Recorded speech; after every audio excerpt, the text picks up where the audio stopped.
Number 1. Back in summer of 2012, when I was 11, I spent the night at my best friend's house pretty regularly.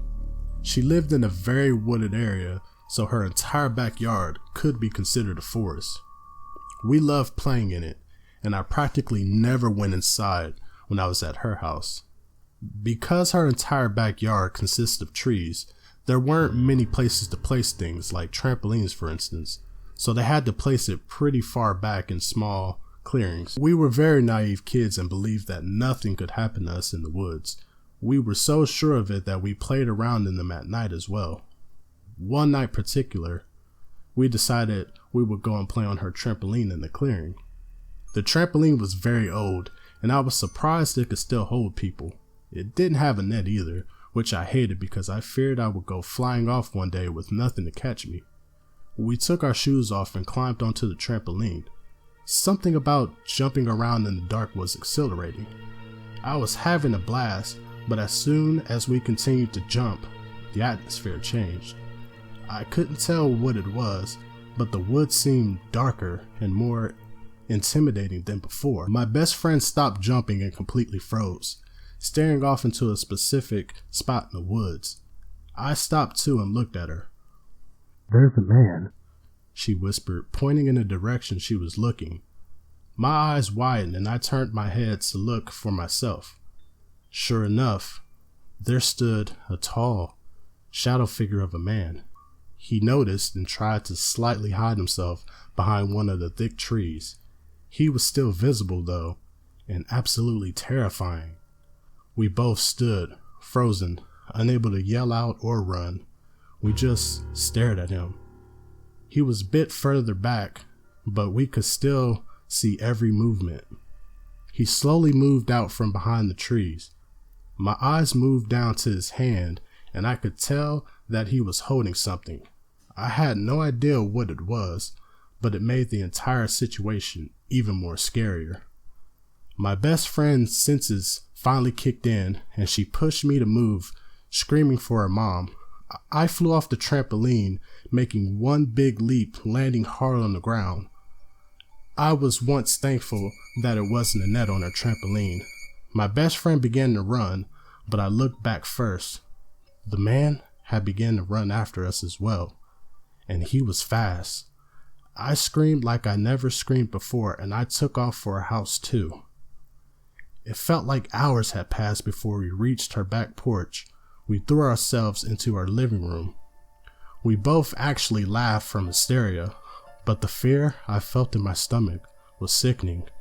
Her mom, after hearing what happened, stomped onto the backyard and looked around the backyard. She couldn't see anything, but yelled at them to get out while they still could. I'm happy to say that we never saw that guy again, of course. Going around in the woods at night would never happen again. I hope that will never happen, and I will never have that experience with an encounter like that ever again.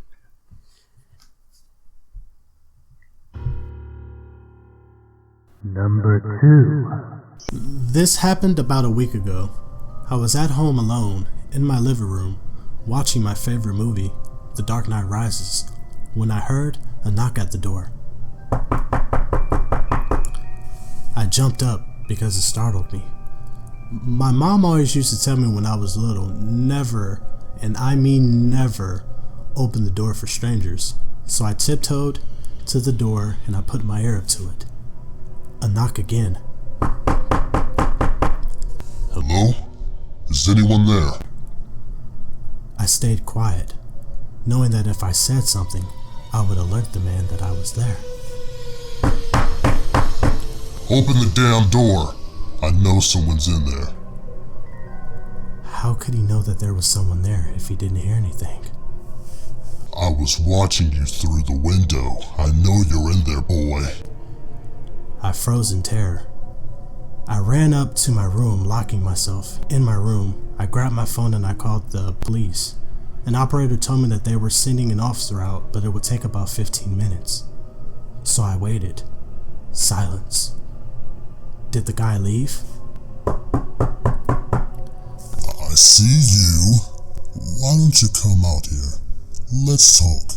I have a present for you. I screamed in terror as the man tried to pry my window open. Then I heard sirens. Sweet harmony, and I was just coming from the sirens. Oh shit! The man darted from my window. Hey you! I saw officers running past my window. Then a knock on my door. Open up, it's the police. Oh, such a relief. So I opened the door, gave the officer my statement, and I glanced over into the cop car, and there he was. A tall, greasy-haired, slinky man with crazy eyes, as if you were looking into a demon's. The officer told me that he was a mass murderer that they were looking for years, killing over 100 people. Just think about it. If I opened that door, I would have been 101.